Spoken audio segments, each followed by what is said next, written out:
Welcome to another look at some of the latest cards revealed from Goblins vs. Gnomes. Blizzard put out a blog talking about the mechs. So in Goblins vs. Gnomes, one of the themes is going to be mechs from the notorious inventors, the Goblins and the Gnomes. Mechs synergize well with each other.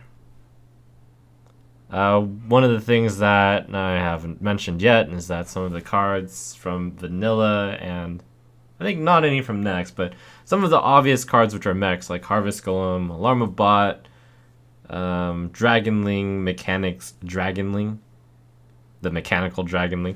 Those are going to be mechs among other cards which are obviously mechs. If you think it's a mech, it's probably a mech, basically. So we've got some really good ones here, actually. And the thing that I like the most about them in general is that they don't fit into any current deck, obviously. Like, they don't have an obvious fit. So let's start with the Anodized Robo Teddy. And it's cool because there seems to be like at least one mech card for each class if the pattern fits. So we've got a Druid card, 2 mana, 2/2. And it's either with taunt, and it's either 2 mana 3/2 with taunt or 2 mana 2/3 with taunt. This card is fair, and it's actually quite good. Like, imagining it in this current metagame, you could play it in the mid-range Druid. And against Hunter, you would want to play it as the 2/3, and against a control deck, you'd want to play against the 3/2. And that alone might actually justify putting it in a deck. Though it's kind of close, because even right now, decks are having a tough time putting in Haunted Creeper all the time, which might be a better spot for it. But the main point is that this card is a mech, and that probably pushes it over the top in terms of there's going to be other cards that benefit mechs. So every single class, well, I mean, we only see 3 of them right now, but assuming every class gets a mech card, it means every class will have a mech option. So that's interesting. Solid constructed card. In Arena, this is going to be a really good card just because 2 mana 3/2 is already good. It comes with the mech. The mech will be able to synergize with all bunches of stuff. And it has the flexibility. Sometimes some scumbag plays a 1 mana 2/1. You play your 2 mana 2/3. And bam! Next up, we've got the Fel Cannon. 4 mana 3/5 is good stats. This is another one of those cards which is not obviously going to fit into any existing deck. Like, this fits into a control Warlock deck, and probably one with either mech cards or with cards that you want to get destroyed yourself, for example, Nerubian Egg, or in decks with heavy health cards, but most likely in a Warlock mech deck. To some extent, it's okay not in the Warlock mech deck because you play it and then if you have nothing else, then it just fires at the opponent anyways. And it's to minions, which is even better than random character. Yeah, not much to say other than it's going to probably spawn a brand new type of Warlock deck, and that's what I like seeing in expansions. This is one of those cards where you can point at and say like, okay, we're going to need a different type of deck for this. In Arena, you're not going to have like all mechs, but the cards should still be good. Think of it as like a Mad Bomber in essence. 4 mana 3/5 is already good base stats, and it's going to fire at something that's not itself, and it's going to fire at a minion. Sometimes you're going to have an awkward position where you have a 2 mana 3/2 out, and then you play like a Fel Cannon, and then you can't because you're going to hit your own. You're going to risk hitting your own 2 health minion. But on average, it's going to be good. We've got the Warrior card, Screwjank Clunker. This one really doesn't fit into any current deck, obviously, because it buffs a mech, but it's pretty good value. You're getting 4 mana for a 4/7 worth of card, and in addition to that, it is a mech, and in addition to that, part of the 4/7 is with charge, basically. It's like the Shadowed Sun effect, Shadowed Sun Cleric effect, where you put it on a card that's already on the table so it can just immediately attack. Obviously, really good value in terms of stats if you have a mech out on the board. So it's good with mechs. And in Arena, it should be really strong because you're usually looking for stats in Arena, and that has really good stats, as long as you have Mech. I guess that's a big if. So the card will be significantly better if you have Mech. It's just the theme of some cards in this set are if you have a Mech out, you're going to get a better effect. It kind of feels like there's going to be types of decks, like it's either going to go all out Mech or some of the better Mech cards and mix in some of the old, or even just no Mech cards and then like no Mech benefit cards, and then it just takes into the efficient cards, which may or may not be Mech, like Anodized Robo Teddy may be good enough to fit into a deck already. So cool. Mech, yo. New legendary, Toshley. So looking at the stats, 6 mana, 5/7. That's perfectly fair. It's a little bit less good than Boulder Fist Ogre in terms of stats. So in exchange for 1 attack, it's got Battlecry and Death Rattle. And by the way, I'm a little bit surprised that this is the first card which has Battlecry, Death Rattle. It seems like one of the easiest double mechanics to put on a card. Add a spare part card to your hand. Cool.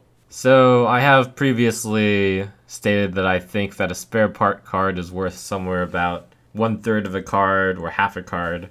They tend to be inefficient mana-wise, and their effect tends to be weak.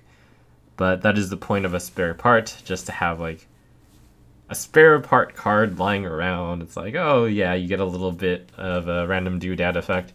And it's true, constructed decks are going to be able to make slightly better use of spare parts because they are spells, so you can draw cards with them, you can make 1/1s with them, you can deal 1 damage to all creatures, all minions with them, and, you know, even if it's just half a card of value with a spare part, that is basically draw a card.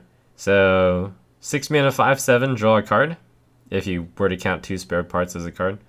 That's perfectly fine and good. Is it good enough to compete in Constructed with all the other good 6-drops? Cairn, Black Knight, Sylvanas. You've got the new piloted Sky Golem, which I think is in contention with the 6th spot. I think it's in the running. I don't know, it's almost good enough. It might be good enough. At the very least, this is a well-balanced card, and it pushes towards being good enough to fill that spot. One thing is, you should definitely not consider Toshley as like a 6 mana 5/7 draw 2 cards, because the spare part is really nowhere close to worth a card. In Arena, this legendary card is going to be pretty good because Boulder Fist Ogre is really good, and Toshley is better than Boulder Fist Ogre because 1 attack for 2 spare parts exchange. That's really good in a world where you look for only value. Antique Healbot. 5 mana 3/3 is obviously poor stats. Usually you get to pay for a 3/3 with some benefit for just 3 mana. But boy, is that Battlecry something. And it also is a mech. So how much is Restore 8 health valued at? And boy, that's really nice. I love restoring 8 health. Definitely the biggest heal for neutral, competing with the previously biggest heal of Lay on Hands from the Paladin, which is at a whopping 8 mana, which some Paladins still played.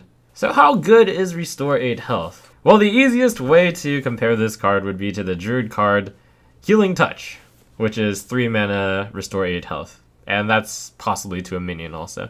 So basically it's a 3/3 plus a Healing Touch bundled together, and most of the time that Druid ran Healing Touch, it was kind of a tech card against super aggro like Rush Hunter or burn decks, such as Freeze Mage, which sets you to 15 and then tried to burn you, and then the Ramp Druid would be like, Healing Touch, and then Freeze Mage lost.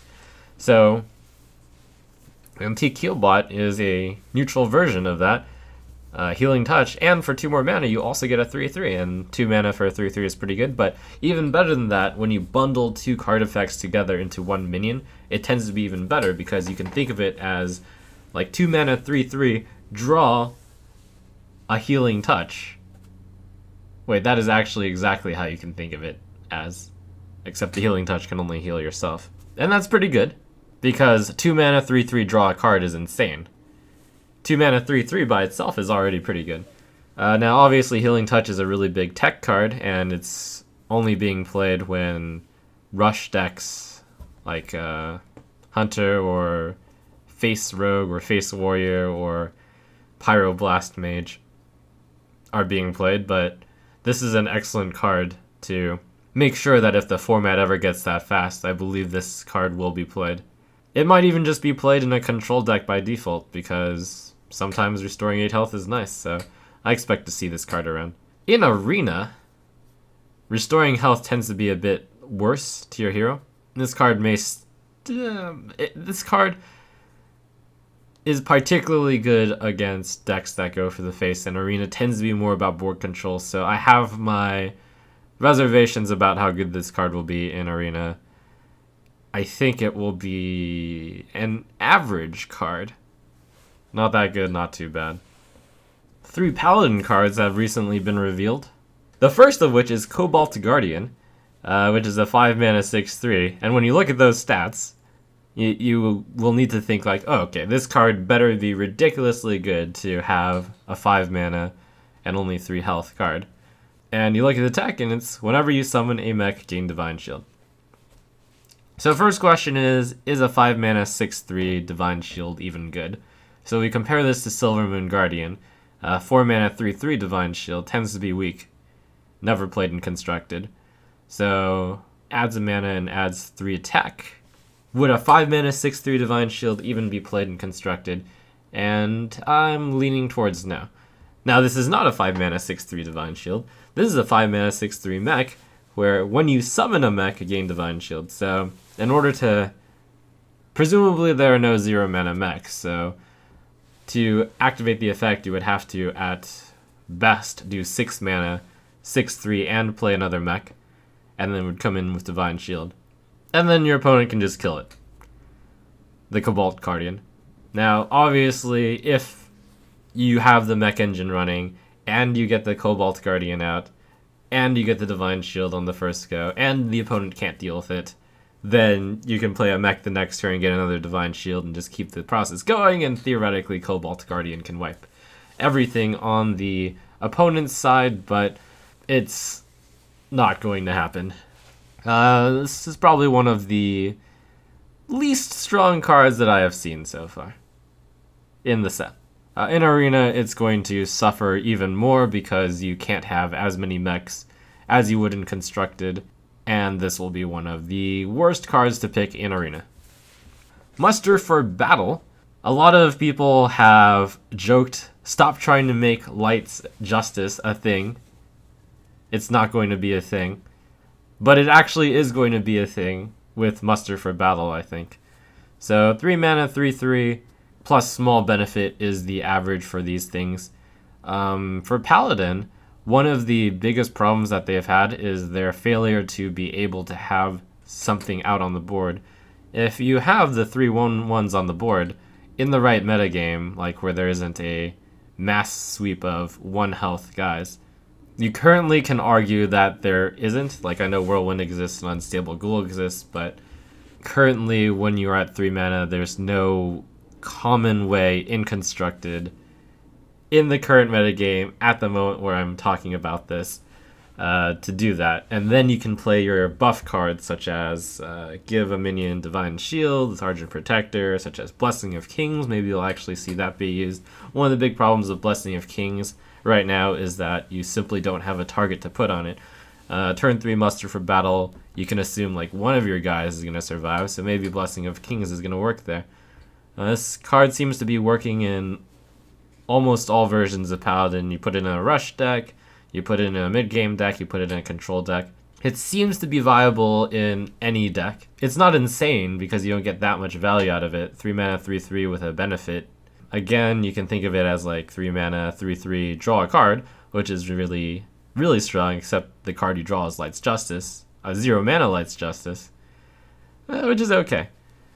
So you'll usually deal about, like 5 damage with Muster for Battle. But it's not really the way to think of it because it's more of like you're going to have a guy out. You can get some Light's Justice value. It's nice.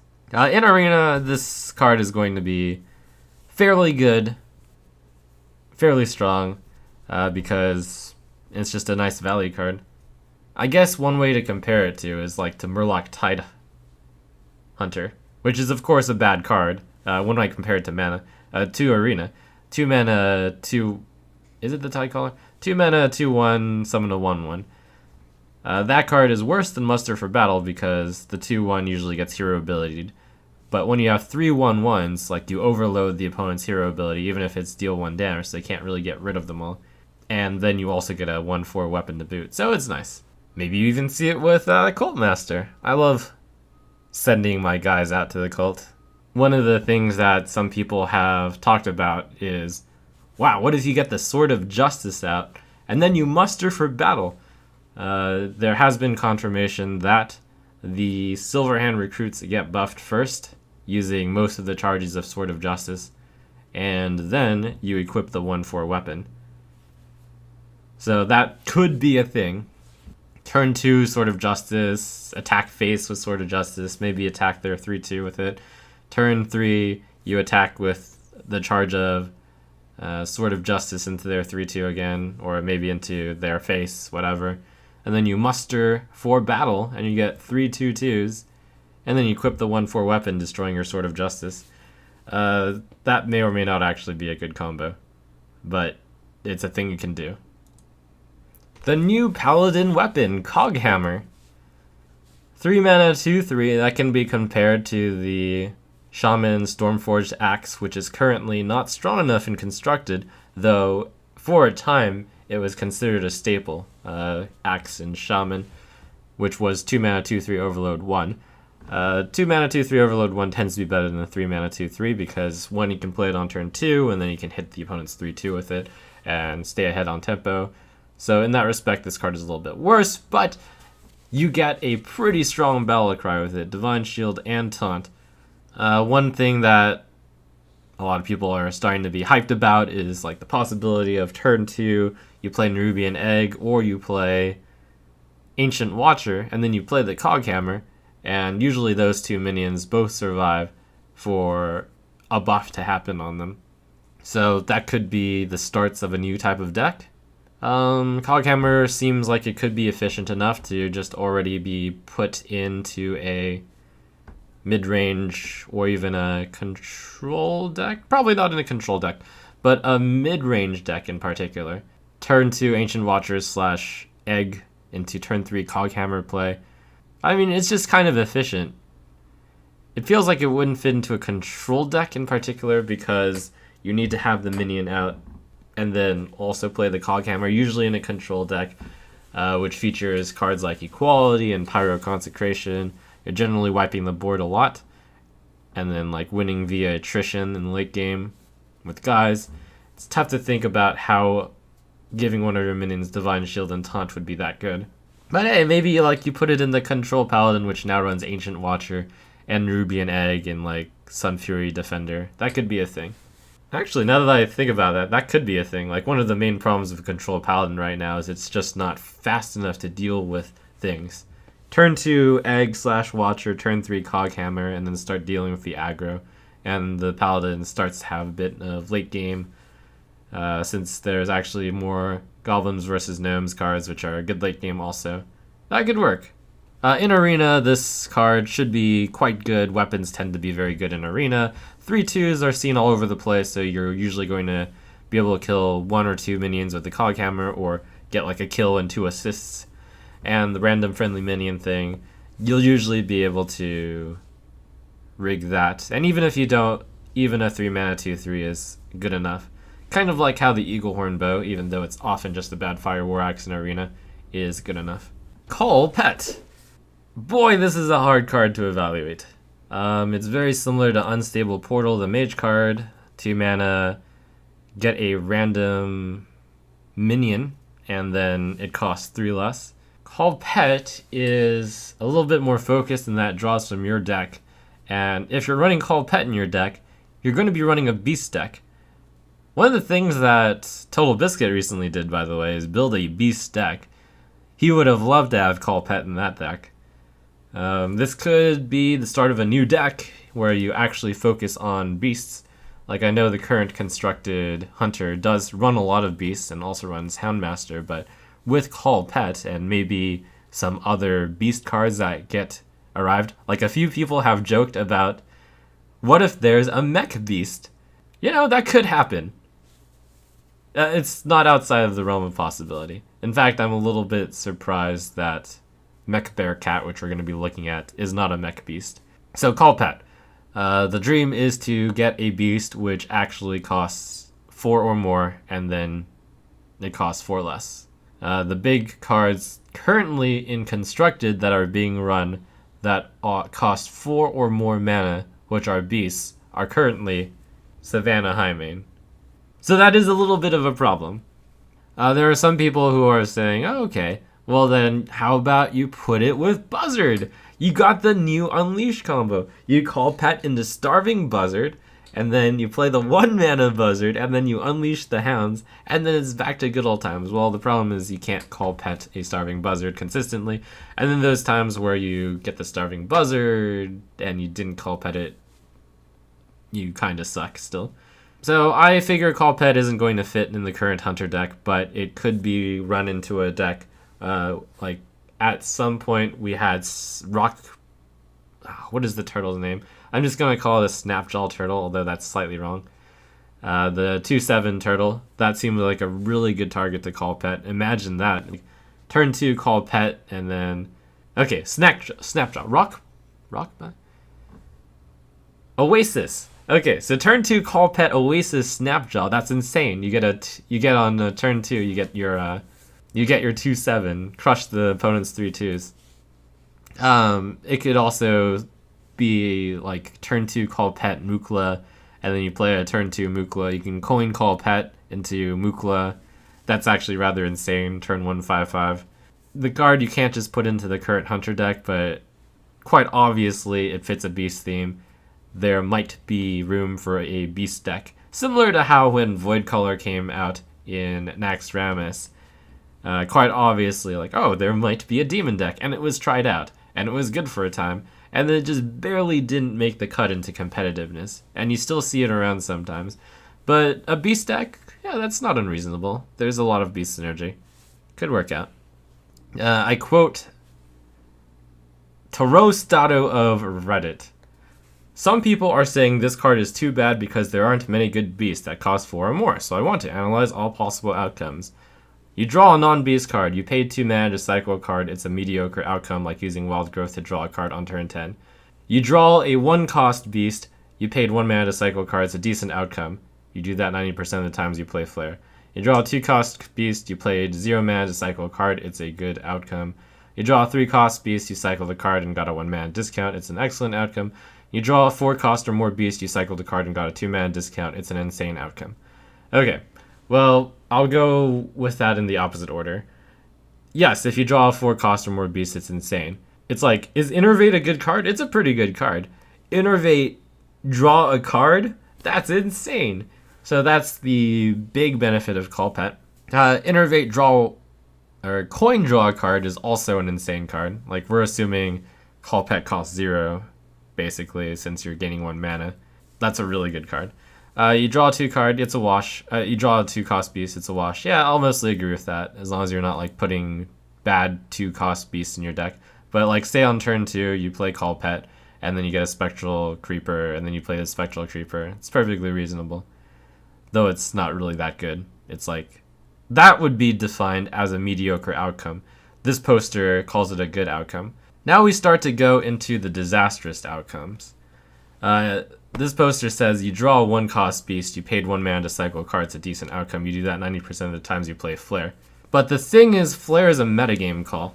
And also, you don't 90% of the time only do that with Flare. You play Flare because 30% of the time you get the insane outcome of drawing a card and destroying one of your opponent's cards. Sometimes they paid 2 mana for that card, and sometimes they paid 3 mana for the card. And that effect is so good that you run it, not for the cycling effect. It is true that 0 mana draw a card would be an overpowered card because reducing the number of cards in your deck tends to be good, but when you have to pay something for it, in this case you are paying 1 mana, then that's quite a bad card. And you draw a non-beast card. Well, this poster is saying it's a mediocre outcome. That is a arguably disastrous outcome. Like, no one ever wants to cycle wild growth. That's just a nice side benefit from, like, oh, you didn't draw wild growth on turns 2 to 4? Okay, on turn 10 you can cycle it. And that's a consolation prize if you ever have the mana to spare. Yes, Call Pet has some amount of variance to it. It's even a high amount of variance, but you can reduce that variance by quite a lot by building a deck around it. And I certainly wouldn't just put it into a deck which didn't run a very heavy amount of beasts.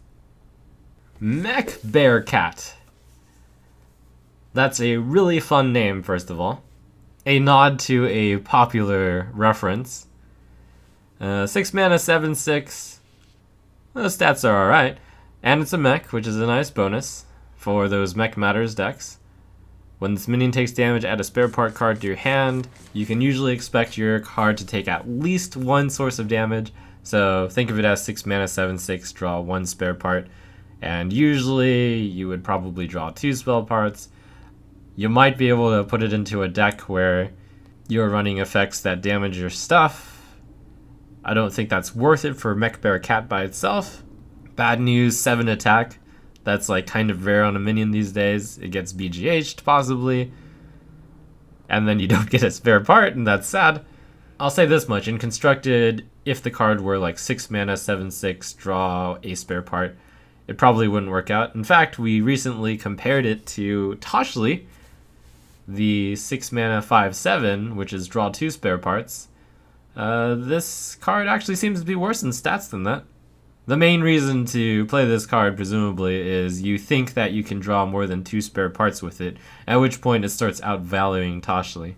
My prediction is that this card won't see much play. In Arena, this card will be really good, because Boulder Fist Ogre is good, 6 mana 6/7, 6 mana 7/6 is not that different from Ogre.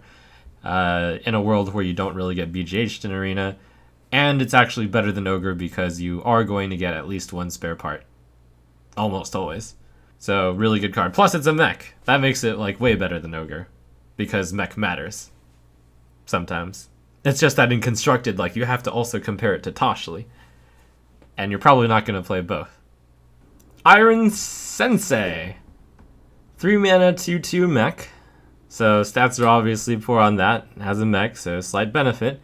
At the end of your turn, give another friendly mech +2/+2.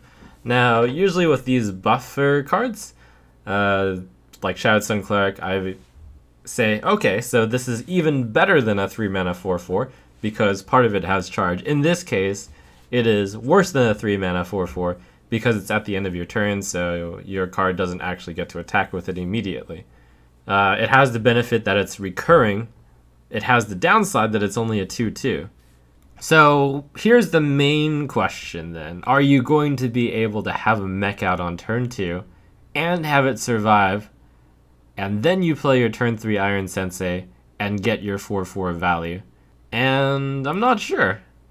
It kind of faces the same problem as Raid Leader, where if you don't already have a mech out on the board, in Raid Leader's case, if you don't already have stuff out on the board, then it is a 3 mana 2/2, and that's terrible. Iron Sensei, it's like, it obviously doesn't fit into any deck currently out there. It will obviously fit into the mech deck, and the mech deck would probably play a mech, would probably try to play a mech on turn 1 and then probably try to play a mech on turn 2. If you were to play that turn 2, your mechs cost 1 less card, and you had the coin, then on turn 3 you could like go Iron Sensei, coin Iron Sensei. That would probably be a rather insane start, but that also relies on your 2 mana 2/3 mech surviving. This is, to some extent, this is a win more card because if you're like 2 mana mech stayed on the board and on turn 3 you play this card, then you're getting a pretty big benefit. 3 mana 4/4, and it's already a mech. But it's like, it's so easy for the opponent to remove, and the disastrous outcomes are that you don't have a mech on the board. It's easy enough to say this is going to see some experimentation in the rogue mech decks, and I think we'll just leave it at that. In Arena, this deck will probably be very bad, because in Arena you're going to have significantly less mechs to be able to work with Iron Sensei, and the stats are really bad. In Arena, you tend to want cards that work better if they don't need any specific help. And Defender of Argus is okay in Arena because you don't need the specific help of like mech cards, you just have to have 2 guys. And even if you have only 1 guy on the board, like you play a guy and you play Defender of Argus, that's fine. I mean, in that sense, you can do that with Iron Sensei too. You play a mech and then you play Iron Sensei, and then Iron Sensei will, at the very least, have been 3 mana for 4/4 value. Yeah, that's not bad. Okay, it's easy to say that Iron Sensei will be in the Rogue Mech deck. Duh. Goblins and gnomes. Goblins and gnomes. Both are super brilliant, but you would never know. Everything they seem to make is faulty or explode.